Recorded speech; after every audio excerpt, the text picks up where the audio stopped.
অবশেষে এক বিশাল নাটকের পর গ্রেপ্তার হয়ে গেলেন সন্দেশখালীর ত্রাস শেখ শাহজাহান।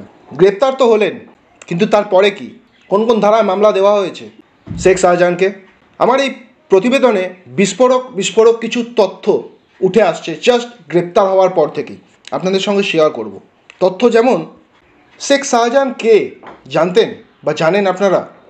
জানা যাচ্ছে এটা উত্তর 24 জেলা পরিষদে মৎস্য ও প্রাণী সম্পদ কর্মাধ্যক্ষ তিনি।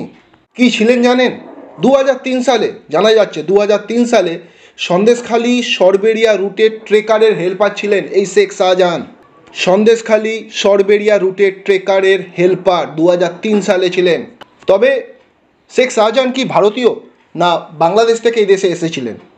কারণ তাকে নিয়ে সন্দেশখালীর মানুষের মধ্যে নানা গুঞ্জন শোনা গেছে। অনেককেই বলতে শোনা গেছে শাহজাহান নাকি বাংলাদেশ থেকে অনুপ্রবেশ করেই এসেছিলেন এই দেশে। শাহজাহানের এই গ্রেপ্তারির আগে, জাস্ট একদিন আগে, বিরোধী দলনেতা শুভেন্দু অধিকারী কি বলেছিলেন, যে কথাটা বলেছিলেন হুবহু কিন্তু মিলে গেল। বিরোধী দলনেতা শুভেন্দু অধিকারী বলেছিলেন যে রাত 12টা থেকে, এটা মঙ্গলবারের কথা বলছি, তিনি এটা মিডিয়ার সামনে বলেছিলেন যে রাত 12টা থেকে শাহজাহান নাকি মমতা পুলিশের সেফ কাস্টাডিতে রয়েছেন বলে দাবি করেছিলেন নন্দীগ্রামে এই বিজেপি বিধায়ক। শুধু এই নয়, বলেছেন আরও যে কথাটা, সেটা হলো তিনি দাবি করেছেন, অর্থাৎ শুভেন্দু অধিকারী দাবি করেছেন যে শাহজাহান গ্রেপ্তার হলে তাকে কিভাবে জেলে রাখা হবে, কী কী সুবিধা পাবেন, তা নিয়ে প্রভাবশালী মধ্যস্থতাকারীদের মাধ্যমে পুলিশের সঙ্গে নাকি একরকম রফা হয়ে গিয়েছে শাহজাহানের। শুভেন্দুবাবুর কথা অনুযায়ী কিসের রফা হয়েছে একটু আপনাদেরকে একটু ভেঙে বলি। রফা হয়েছে পুলিশের সঙ্গে এই বিষয় যে শেখ শাহজাহান পুলিশ এবং বিচার বিভাগীয় হেফাজতে যখন থাকবেন সেই সময় তাকে যথাযথ যেন যত্ন নেওয়া হয়, তাই নিয়ে একরকম রফা হয়েছে নাকি পুলিশের।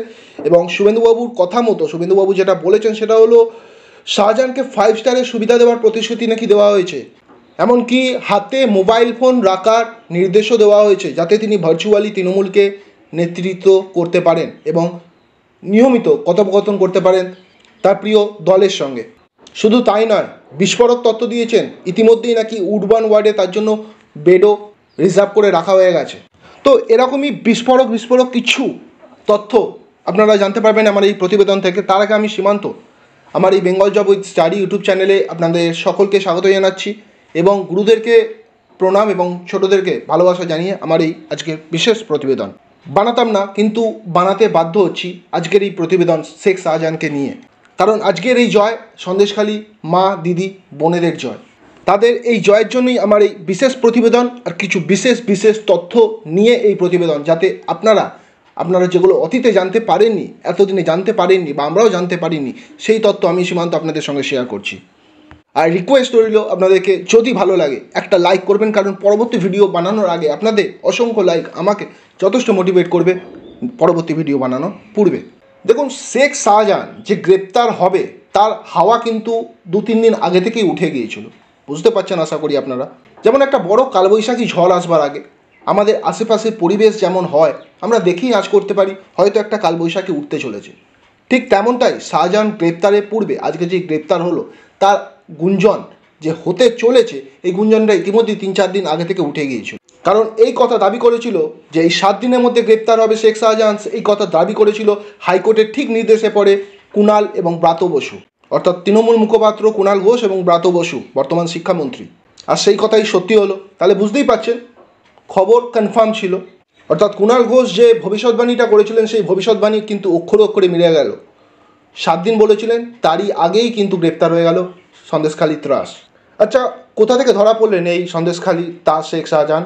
জানা যেটা গেছে এই ত্রাস অর্থাৎ সন্দেশখালী ত্রাস ধরা পড়েছেন মিনাকা থেকে, এবং জানা যেটা গেছে ধরার পরেই, গ্রেপ্তার করার পরেই বসিরহাট আদালতে নিয়ে যাওয়া হয়েছিল শেখ শাহজাহান। 147 থেকে 148 একাধিক ধারায় কিন্তু শাহজাহানের বিরুদ্ধে মামলা হয়েছে যেমনটা আমরা জানতে পারছি। চলুন, গ্রেপ্তার হওয়ার পর আজকে সারাদিনের শেষে কি ন্যূনতম খবরটা উঠে আসছে। এবার যেটা খবরটা উঠে আসছে যে এই খাঁচাবন্দি শাহজাহানকে খাঁচাতে বন্দি করে রাখা হবে তো, প্রশ্ন কিন্তু একটি গুরুত্বপূর্ণ প্রশ্ন। কারণ আমরা জানি অতীতে ইতিমধ্যেই ইডি আশঙ্কা করেছিল, যেটা আমরা জানতে পেরেছিলাম, যে রাজ্য পুলিশ তাকে যদি গ্রেপ্তার করে খুবই লঘু ধারায় তাকে মামলা দেওয়া হবে। এবং সেই কথা মতো এখনও পর্যন্ত যেটা জানা যাচ্ছে এই বেতাজ বাদশার বিরুদ্ধে 11টি ধারায় মামলা রুজু করেছে পুলিশ। তার মধ্যে জামিন অযোগ্য ধারা রয়েছে, কিন্তু ধর্ষণ বা গণধর্ষণের কোনো কিন্তু ধারা নেই আবারও শুনবেন আপনারা, ধর্ষণ বা গণধর্ষণে কোনো কিন্তু ধারা এখনও পর্যন্ত দেওয়া হয়নি। পাশাপাশি দেওয়া হয়েছে মানব পাচার থেকে শুরু করে দেহ ব্যবসার মতো গুরুতর কিছু অভিযোগ। চলুন এবার জেনে নিই যে শেখ শাহজাহানের বিরুদ্ধে কোন কোন ধারা দেওয়া হয়েছে। 147 ধারা, 148 ধারা, 149 ধারা, 341 ধারা, 186 ধারা, 353 ধারা, 323 ধারা, 427 ধারা, 370 ধারা, মোট কিন্তু 11টি ধারায় মামলা করা হয়েছে এখনও পর্যন্ত। এবং আদালত কর্তৃক এখনও পর্যন্ত 10 দিনের পুলিশ হেফাজতে কিন্তু নেওয়া হলো, যেমনটা জানা যাচ্ছে। অর্থাৎ 10 দিনের পুলিশ হেফাজত হয়েছে কিন্তু শেখ শাহজাহানের। তবে সবশেষে দর্শক বন্ধুরা, আমার একটা প্রশ্ন আপনাদের উদ্দেশ্যে, আপনারা কিন্তু কমেন্ট করে জানাতে পারেন। সেটা হলো, শাহজাহানকে হেফাজতে চাইবে ইডি নাকি অনুব্রতর মতো নিয়ে যেতে চাইবে দিল্লিতে? কি হতে চলেছে, আপনারা কি বলছেন? কারণ একদিকে যখনই শেখ শাহজাহানকে পুলিশ গ্রেপ্তার করেছে, এই খবর আমাদের কাছে আসছে, ঠিক অপরদিকে সিজিও কমপ্লেক্সে ইডির পূর্বাঞ্চলীয় দপ্তরে এনফোর্সমেন্ট ডিরেক্টরেটের অফিসে তৎপরতা কিন্তু শুরু হয়ে গেছে। যেমনটা আজকে দিনের খবর আমরা জানতে পেরেছি, আপনাদেরকে জানাচ্ছি। এবং এ প্রসঙ্গে সূত্রে খবর যেটা জানা যাচ্ছে যে শাহজাহানকে হেফাজতে নিতে চেয়ে কাল বিলম্ব না করেই কলকাতা হাইকোর্টে কিন্তু আবেদন জানাবে কেন্দ্রীয় গোয়েন্দা সংস্থা। মনে আছে আশা করি আপনাদের যে ইডির 2 আধিকারিকের মাথা ফাটিয়ে দেওয়ার একটা গুরুতর অভিযোগ আছে শেখ শাহজাহানের বিরুদ্ধে। এই অনাচারের ভিত্তিতে এফআইআর পর্যন্ত নথিভুক্ত আছে। এবং শাহজাহানকে গ্রেপ্তারের প্রথম এই গ্রেপ্তারের দাবিতে প্রথম অভিযোগ করেছিল কিন্তু এই কেন্দ্রীয় এজেন্সি। সুতরাং আমরা একটা কথা বলতেই পারি যে এক্ষেত্রে হেফাজতে চাওয়ার কিন্তু পূর্ণ অধিকার থাকছে ইডি। এবং ইডি সূত্রে যেমনটা জানা যাচ্ছে, আমরা যেটা জানতে পারছি যে শেখ শাহজাহানকে হেফাজতে নিয়ে অনুব্রত মণ্ডলের মতোই দিল্লিতে নিয়ে যাবার কিন্তু একটা চেষ্টা চালাবে ইডি। আর সেটাই যদি হয়ে থাকে আপনাদেরকে যে প্রশ্নটা করলাম, তো দিল্লিতে অনুব্রত মণ্ডলের যা অবস্থা, হয়তো খুব শীঘ্রই সেই অবস্থা শেখ শাহজাহানের সাথেও হতে চলেছে। আজকে শেখ শাহজাহানকে আপনারা দেখছেন, যেই শেখ শাহজাহানকে দেখছেন, আগামী 6 মাস পরে যদি সেটাই হয়ে থাকে অনুব্রত মণ্ডলের মতো, সেম ডেস্টিনি, সেম ভাগ্য যদি ওনারও হয়ে থাকে, তো আগামী 6 মাস পরে আপনারা আকাশ এবং পাতাল তফাৎ দেখবেন শেখ শাহজাহানের মধ্যে। আমি শারীরিকগত দিক থেকে বলছি এবং মানসিক দিক থেকে। আবারও বলছি দর্শক বন্ধুরা, এই দুটো প্রশ্ন আপনাদের উদ্দেশ্যে রাখলাম। এটা খবর উঠে আসছে যে হয়তো অনুব্রত মণ্ডলের মতো নিয়ে চলে যাওয়া হবে, এখনও পর্যন্ত কনফার্ম নয়। তবে আপনারা কি মনে করছেন অবশ্যই কিন্তু জানাতে পারেন।